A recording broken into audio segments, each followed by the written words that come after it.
नमस्कार दोस्तों, स्वागत है बच्चों आप सबों का अपना YouTube चैनल VSR अड्डा में।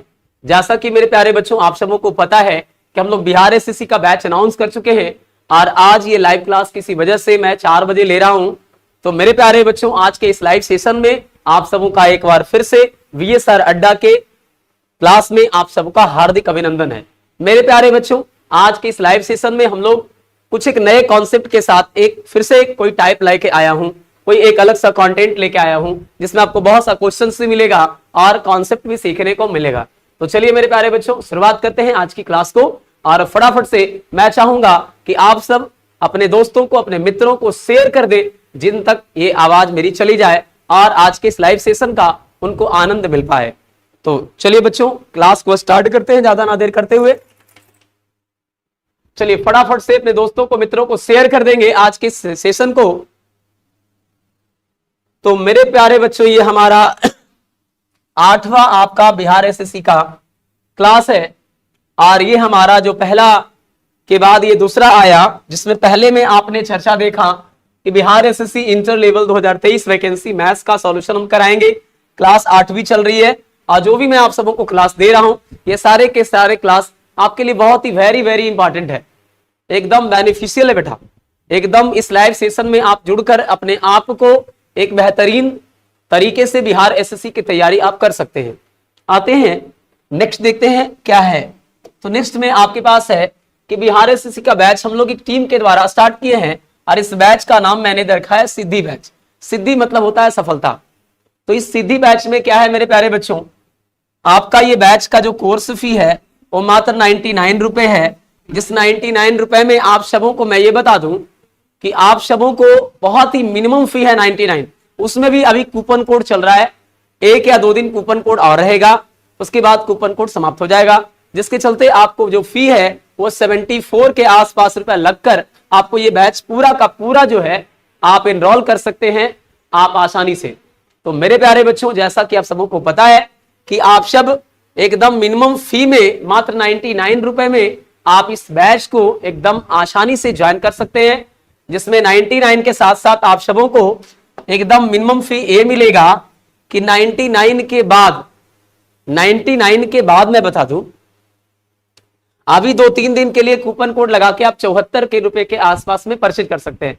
2 दिन के बाद दिक्कत हो जाएगा। अब है इसमें थोड़ा सा टीचर के बारे में हम बात कर लेते हैं। ये हुए हमारे रीजनिंग के टीचर रवि मौर्य, ये आपको रीजनिंग पढ़ाएंगे। ये शंभू सर जो कि आपको जीके एंड जीएस पढ़ाएंगे। इनकी क्लासेज भी रेगुलर कंटिन्यू चल रही है, इनकी क्लासेज भी रेगुलर चल रही है। और मैं तो तुमको बता ही दूं कि आप तो डेली जुड़ रहे होंगे हमारे साथ। मेरे से बच्चों आप सब पूरा बिहार एसएससी का मैथ्स का क्लास करेंगे।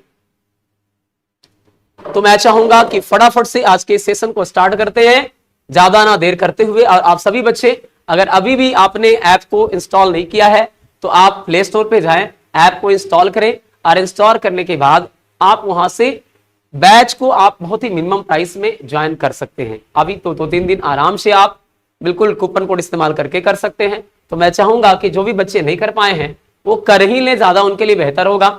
रही बात बेटा क्लास का, तो क्लास का इंपॉर्टेंस आपका बिल्कुल जबरदस्त तरीके से चल रहा है। तो चलिए हम क्लास को स्टार्ट करते हैं। आइए रहा हमारे पास एक पहला प्रश्न, कहता है एक भाग के प्रश्न में एक विद्यार्थी 36 के बदले 63 को भाजक के रूप में लेता है। तो कल की क्लास में भी ये कॉन्सेप्ट हुआ था कि भाई एक फॉर्मूला होता था नंबर बराबर divisor into quotient plus remainder, ये आपका फॉर्मूला था। उसके बाद क्या था बच्चों, उसके बाद था कि रिमाइंडर अगर 0 हो जाए, इफ r इक्वल टू 0, तो उसके बाद क्या होता था कि ए नंबर बराबर डिवाइजर इनटू क्वेसेंट। उसके बाद था इस प्रश्न के लिए जो आपके पास इस स्क्रीन पे दिख रहा है, इस प्रश्न के लिए कॉन्सेप्चुअल अंडरस्टैंडिंग क्या था कि यदि आप चाहें तो n बराबर आप d इंटू क्यू से आप यहां से एक फॉर्मूला इजाद कर सकते हैं कि यदि d1 पता हो तो q1 निकलेगा। गलती से d1 के जगह d2 कोई दूसरा हो जाएगा तो हमारा q2 भी बदल जाएगा। कब? जब नंबर में कोई परिवर्तन नहीं होगा तब। आप भाजक बदलोगे भागफल बदलेगा, भागफल बदलोगे तो भाजक बदलेगा। डेफिनेटली D1 D2 और Q1 Q2 में एक रिलेशन आएगा। तो D1 के लिए Q1 रिमाइंडर होगा और D2 के लिए Q2 होगा। तो उम्मीद करते हैं बेटा कि यहां तक आपको कोई दिक्कत नहीं होगा। अब है कि भाग के प्रश्न में 36 के बदले 63 को भाजक के रूप में लेता है। तो क्या क्या पहले गिवन है ये नोट करेंगे। पहले तो D1 इंटू Q1 बराबर D2 इंटू Q2, इस फॉर्मूले से इस क्वेश्चन का आप जवाब दे सकते हैं। D1 क्या है 36, लेकिन इसको उलट के पढ़ लिया गया 63, यानी 36 की जगह 63 को भाजक के रूप में ले लिया। अब जिससे उसका आंसर क्या आया, उसका उत्तर 24 था। कब? जब 63 से भागा दिया तब। सही उत्तर क्या था, यानी Q1 क्या था, 9 सते 63, 9 चौका 36 और 4 छक 24 और 7 छक 42। इस सवाल का सही आंसर होगा आपका 42, यानी ऑप्शन बी इस सवाल का करेक्ट आंसर हो जाएगा। समझ आ रहा है? कोई दिक्कत तो नहीं है? अगर दिक्कत नहीं है तो फटाफट से अपने दोस्तों मित्रों को शेयर कीजिए और फटाफट से क्लास को आगे बढ़ाते हैं।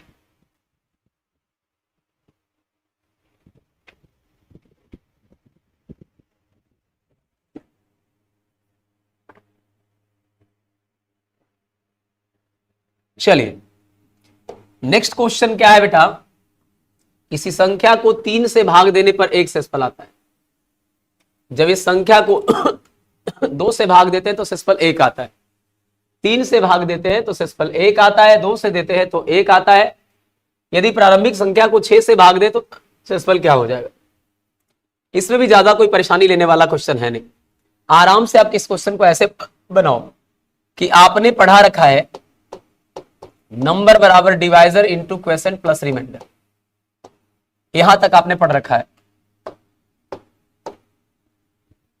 अब कहता है किसी नंबर को 3 से भाग दो, यानी डिवाइजर की जगह क्या पता है 3 के यहां क्वेश्चन के लिए लिया है, भागफल के लिए। रिमाइंडर 1 आ रहा है। आगे कहता है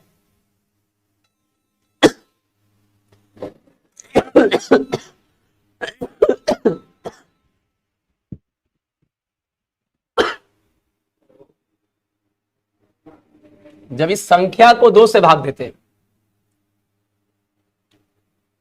तो शेषफल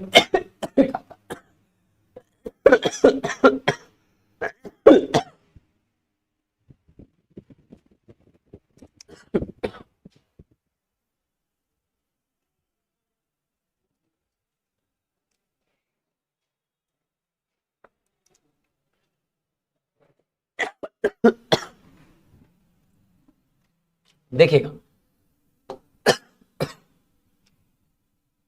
तो 3 से भाग देने पे शेषफल 1 आता है। जब इस संख्या को 2 से भाग देंगे तो शेषफल 1 आता है। यहां पे जो भाजक है ना उसको भाग दिया गया दोबारा, यानी k बराबर आपको निकालना है। नंबर अब k बन गया, अब इसको 2 से भाग दे रहे हैं तो 2q भागफल के रूप में q आ गया और रिमाइंडर 1 आ गया। अब k की जगह पर वैल्यू आप आसानी से पुट कर सकते हो क्या, 2q प्लस 1 और प्लस 1, तो 3 दूना 6 का q और प्लस 3 एकम 3 और 1 ये वाला 4, ये निकल के आ गया। यदि इनिशियल नंबर में 6 से भाग दे तो रिमाइंडर क्या होगा। तो बेटा जब तुम इसी नंबर में 6 से डिवाइड करोगे तो 6 से जब डिवाइड करोगे तो ये तो कट जाएगा, रिमाइंडर 0 देगा। तो आगे रिमाइंडर क्या मिला 4, रिमाइंडर क्या मिला 4। 4 क्यों मिला क्योंकि आपके पास क्वेश्चन में था कि 6 से भाग देने पर रिमाइंडर क्या हुआ, तो 4 बचा। 6 से भाग देने पर रिमाइंडर 4 कैसे बचा भाई, तो 4 इसलिए बचा क्योंकि जब नंबर निकाले तो 6 में डिवाइड करेंगे तो पूरा पूरा कट के रिमाइंडर 0 हो जाएगा, ओनली 4 पे डिपेंड करेगा। यानी कि जो नंबर का रिमाइंडर आता है उस नंबर से छोटा आता है, नेगेटिव नहीं आता है। तो मेरे प्यारे बच्चों इस सवाल का आंसर क्या हो गया 4। आते हैं नेक्स्ट क्वेश्चन, क्या कुछ अलग है। तो किसी संख्या को क्रमिक रूप से 4 से और 5 से भाग दिया जाए तो शेषफल क्रमशः 1 और 4 आता है। यानी अगर मैं क्रमिक रूप से 4 और 5 से भाग दूं तो इसके लिए एक ऐसा डायग्राम बनाने के लिए सिखाया था। इसको बोलते हैं डिवाइजर मेथड, यानी आंशिक गुणनखंड विधि, हाफ फैक्टर मेथड। और हाफ फैक्टर मेथड में इधर वाले को आंशिक विभाजक बोलते हैं, इधर वाले को क्रमागत शेष बोलते हैं, CR कॉन्सिक्यूटिव रिमाइंडर क्रमागत शेष, इधर डिवाइजर कहलाएगा। तो क्रमिक रूप से भागा देना था 4 से और 5 से, रिमाइंडर क्या आ गया, 1 और 4 आ गया, रिमाइंडर 1 आया और 4 आया।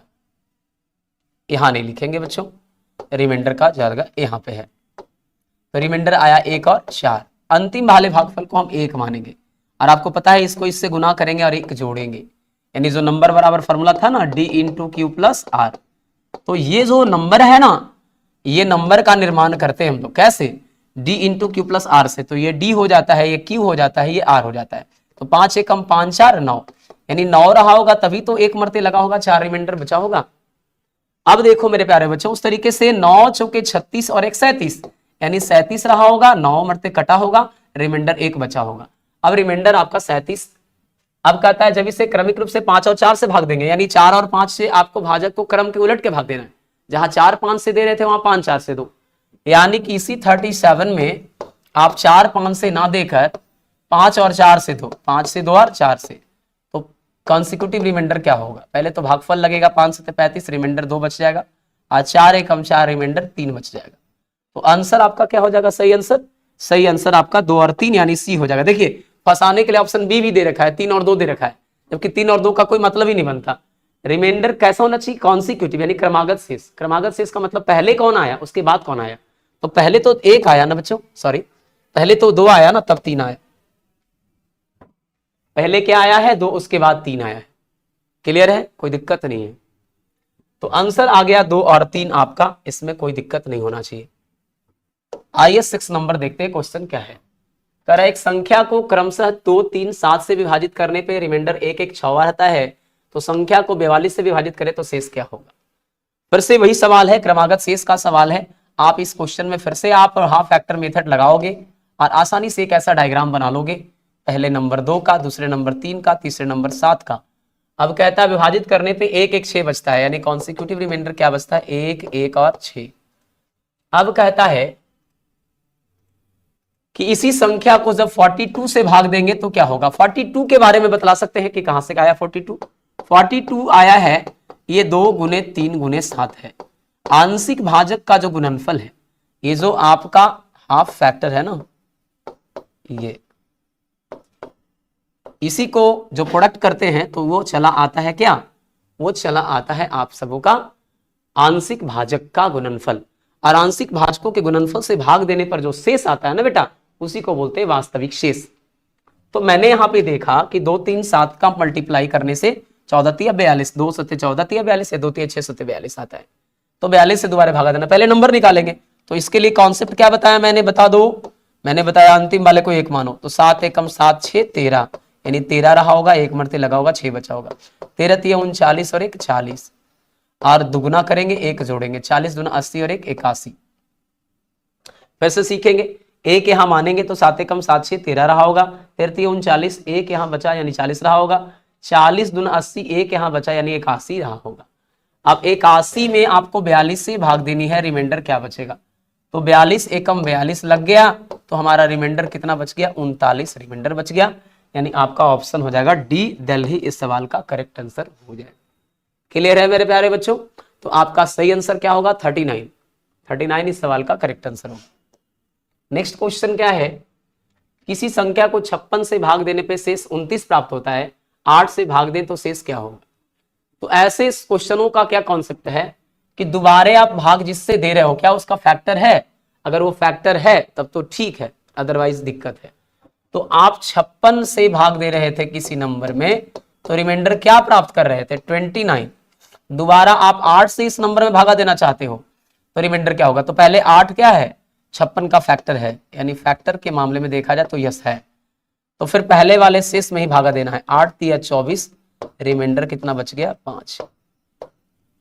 तो मेरे प्यारे बच्चों ऑप्शन बी इस सवाल का करेक्ट आंसर हो गया, रिमाइंडर 5 होगा। सही समझ में आ रहा है ना, कोई दिक्कत तो नहीं है। आते हैं 8 नंबर पे। 8 नंबर क्या कह रहा है, सेम सवाल उस तरीके का, किसी संख्या को 121 से विभाजित करें तो शेष 25 आता है। यानी जब नंबर में 125 से 121 से डिवाइड किया तो रिमाइंडर कितना ला रहे हो आप, 25 ला रहे हो। अब कहता है कि यदि 11 से भाग देंगे तो पहले चेक करेंगे कि क्या 11 इसका फैक्टर है।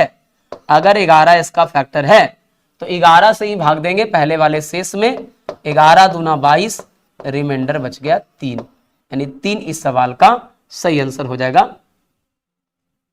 तो 121 से विभाजित करने पर रिमाइंडर 25 आ रहा था, तो 25 आ गया। तो कहता है इसी संख्या को 11 से भाग देंगे तो रिमाइंडर क्या होगा, तो दोबारा जो 11 है ना वो उसका पहले का फैक्टर है। अगर पहले का फैक्टर है तो आसानी से 11 से डिवाइड कर देना है 25 में, तो 25 में डिवाइड किए 11 दूना 22, 3 बच गया, यानी सही आंसर इसका क्या हो जाएगा, 3 हो जाएगा। तो यहाँ पे ऑप्शंस कोई आप 3 बना लो, ये देखिए ऑप्शन बी को मैं 3 बना देता हूं और 3 इस सवाल का सही उत्तर हो जाएगा। क्लियर है। नेक्स्ट सवाल क्या है, किसी संख्या को 4 और 7 से उत्तरोत्तर भाग देने पे शेष क्रमशः 2 और 1 प्राप्त होता है। यानी कि फिर वो कॉन्सिक्यूटिव रिमाइंडर वाला सवाल आ गया। उसके लिए पहले हम ये इस तरह का डायग्राम बनाएंगे और उसमें सबसे पहले क्या देखेंगे बच्चों, पहला ये देखते हैं कि आप किसी संख्या को 4 और 7 से भाग दे रहे हो, तो 4 यहां लिख दो, 7 लिख दो। उत्तरोत्तर मतलब होता है कॉन्सिक्यूटिव लगातार भाग देने पर शेष क्रमशः क्या आता है, 2 और 1, यानी CR कॉन्सिक्यूटिव रिमाइंडर 2 और 1 आता है। लास्ट वाले को 1 मानते हैं, ये आपको मालूम होना चाहिए। 7 एकम 7 प्लस 1 8 है, यानी 8 रहा होगा, 7 एकम 7 लगा होगा, 1 बचा होगा। 8 चूंकि 32 2 34, यानी 34 रहा होगा, 4 8 32 लगा होगा, 2 बचा होगा, यानी रियल नंबर आपका 34 रहा होगा, वो जो नंबर जिसमें आप 4 और 7 से लगातार भाग देते हैं और शेष आप 2 और 1 प्राप्त करते हैं। अब इस 34 नंबर को 28 से भाग देना है। 28 का जन्म फिर कहां से हुआ, ये देखिएगा, जो हाफ फैक्टर है ना उसका प्रोडक्ट, हाफ फैक्टर का प्रोडक्ट है ये।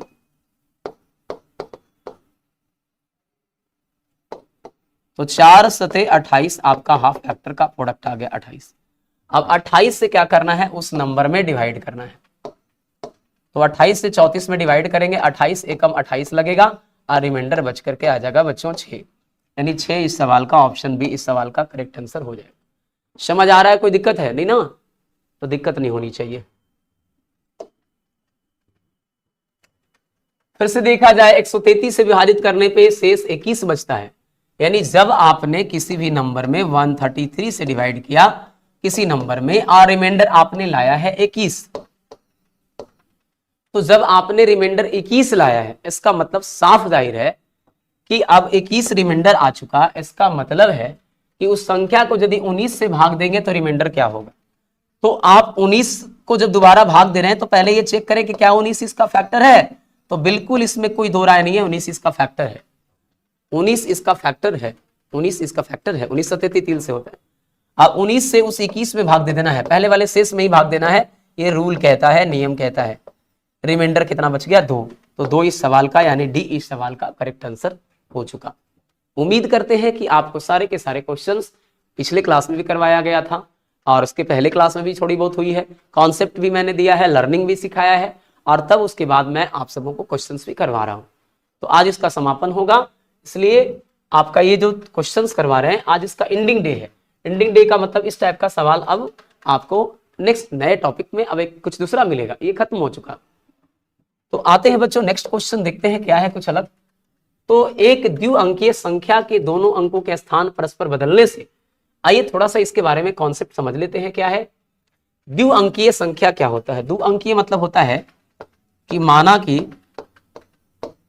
इकाई अंक x, थोड़ा सा समझिएगा, लर्निंग जरूरी है, दहाई अंक y,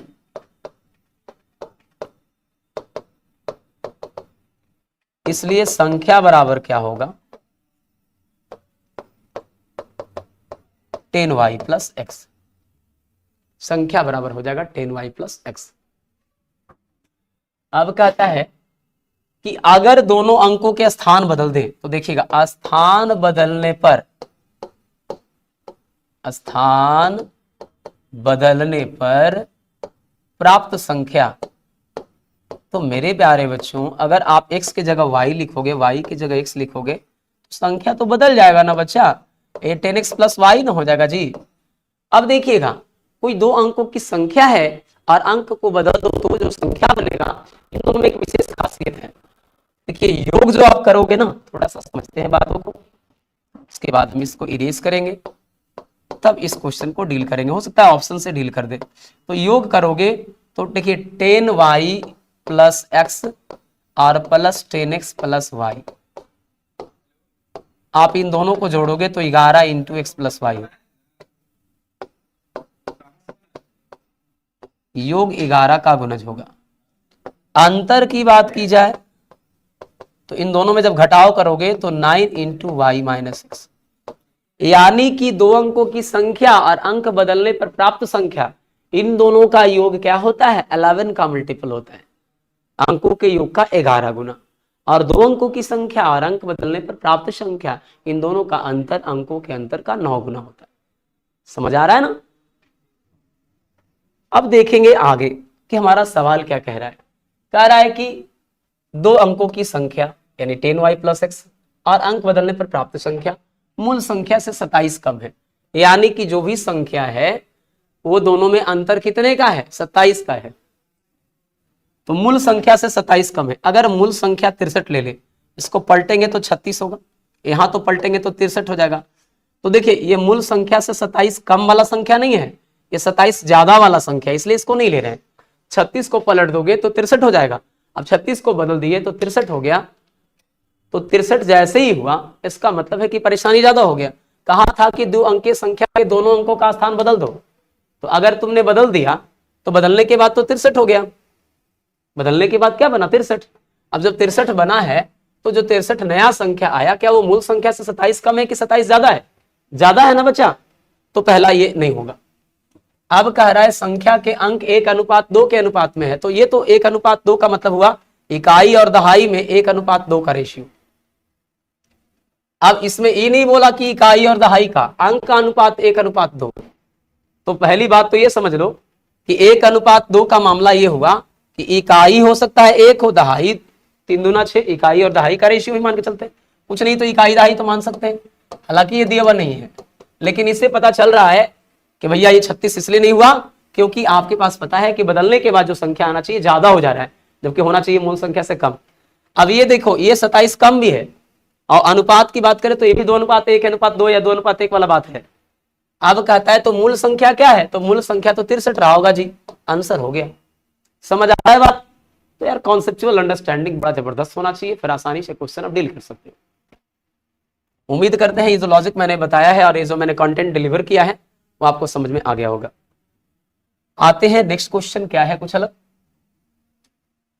देखिए ये जो क्वेश्चंस आप देख रहे हैं 4 की पावर 91, 4 की पावर 92, 93, 94 किससे विभाजित, तो आप इसमें मैक्सिमम 4 की पावर 91 कॉमन ले सकते हैं।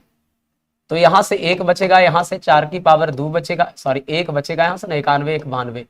और देखिए यहां से फिर 91, 2, 93 और यहां से 91 और 3, 94।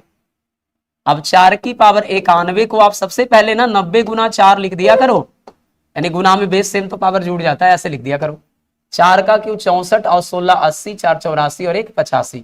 इसको डिलीवर करोगे 85 आएगा। 85 को तू लिख देगा बेटा 5 गुने 17। और इस 4 को 2 दूना 4 भी तुम लिख सकता है, इधर तो 4 की पावर 90 है ही, यानी मैक्सिमम कितना बड़ा मल्टीपल बन सकता था, तो 13 तो कभी हो नहीं सकता, 13 का यहां मामला है ही नहीं। 11 से तो 11 से भी नहीं कट रहा है भाई, 3 से तो 3 का भी मल्टीपल नहीं है, 17 से तो 17 देखो सामने दिख रहा है। अब बड़े से बड़ा कितना बड़ा मल्टीपल बन सकता था, 17 5 85, 85 दूना 170, 170 दूना 340 तक बन सकता था। समझ में आ रहा है ना। तो बड़े से बड़े फैक्टर बनाने के केस में ऐसे तोड़ोगे तो कभी दिक्कत नहीं होगी बच्चों। आंसर आपका डी हो गया। अब देखिए 25 की पावर 25 को 26 से भाग देंगे तो रिमाइंडर क्या होगा, ये मिला जुला सवाल है, हालांकि ऐसे सवाल रिमाइंडर थ्योरम में पढ़ने हैं। देखिए जब भी पावर वाला क्वेश्चन दे दे और रिमाइंडर पूछता है तो आप उसमें ज्यादा परेशान नहीं हो। उसमें क्या करिए आप आसानी से 25 की पावर 25 को जब 26 से भाग देना है तो मुझे यह समझना होगा कि 25 की पावर 25 को जब 26 से भाग देना है तो 25 में सिंपली 26 से भागा दे देंगे तो ये -1 आ जाएगा, जबरदस्ती भागा देंगे, इसको भी इग्नोर करना है। 25 में 26 से भागा देंगे जबरदस्ती तो -1 आ गया।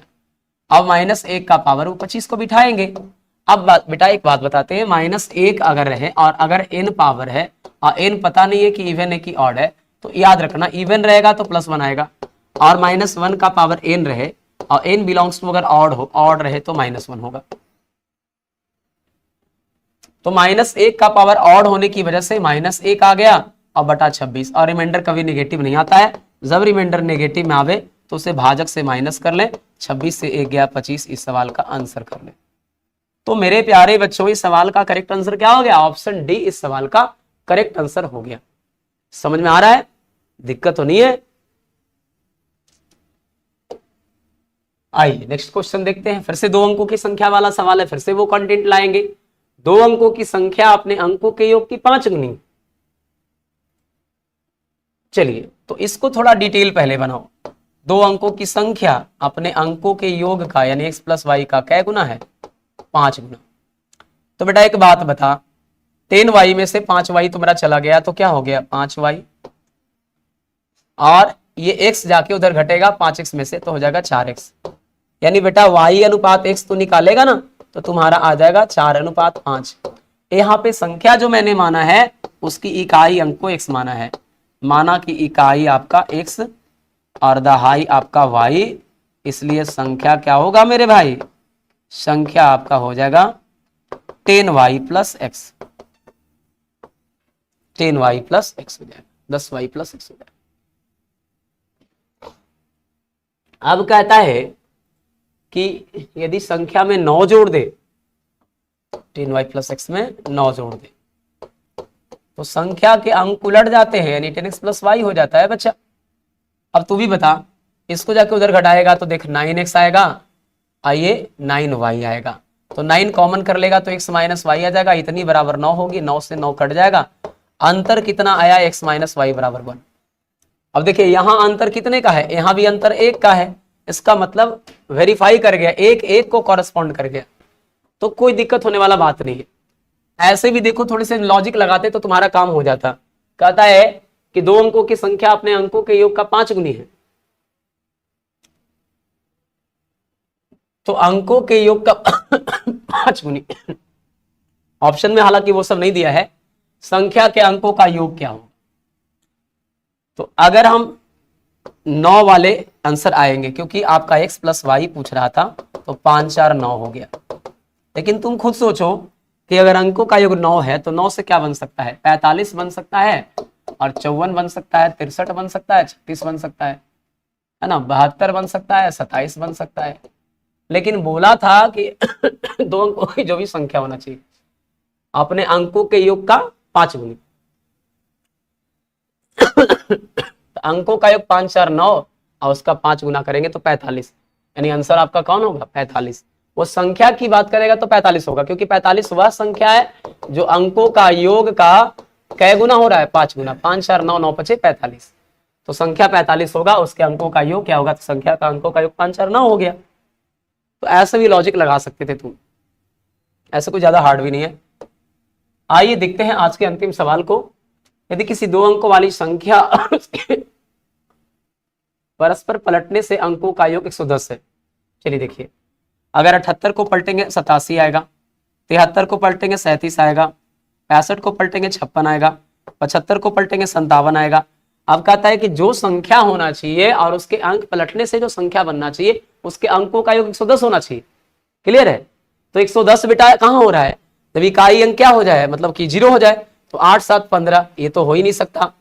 अब देखिए 6 5 11 ये भी नहीं हो सकता, 7 5 12 ये भी नहीं हो सकता, लेकिन ये तो तुम्हारा बेटा कंफर्म हो गया 70 30 100 और 7 3 10, यानी आपका रियल आंसर कौन हो गया? 73। तो पूछ रहा था इकाई का अंक दहाई से 4 कम है, और संयोग से इकाई 3 है जो कि दहाई से 7 से 4 कम है। क्लियर हो रहा है? तो इस तरीके से आप आसानी से क्वेश्चन को समझ गए कि यदि किसी नंबर का और उसके डिजिट को इनवर्स करने के बाद, रिवर्स करने के बाद जो भी नंबर आता है, इन दोनों में डिफरेंस कितने का होना चाहिए? 110 का। तो 110 का मतलब यूनिट डिजिट 0 होना चाहिए। मैंने यूनिट डिजिट 0 के बारे में केयर किया, तो 8 7 15 इकाई अंक 5 आएगा, 7 3 10 इकाई अंक 0 आएगा, 6 5 11 इकाई अंक 1 आएगा। तो मुझे तो 0 लाना है ना, 110 का मतलब इकाई अंक 0 लाना है। यहाँ से 7 5 12 आ रहा है, तो यहाँ से भी पॉसिबल नहीं है, मात्र एक ऑप्शन हुआ। लेकिन अब रहा कि कई क्वेश्चन में 2 2 हो जाता है, तो फिर एक और लैंग्वेज को चेक करते। कह रहा है वह संख्या ज्ञात कीजिए जिसके इकाई का अंक 2.5 से 4 कम है। इकाई का अंक भी होना चाहिए 2.5 से 4 कम। यहाँ देखिए कहाँ 4 कम है, ये तो और एक ज्यादा है।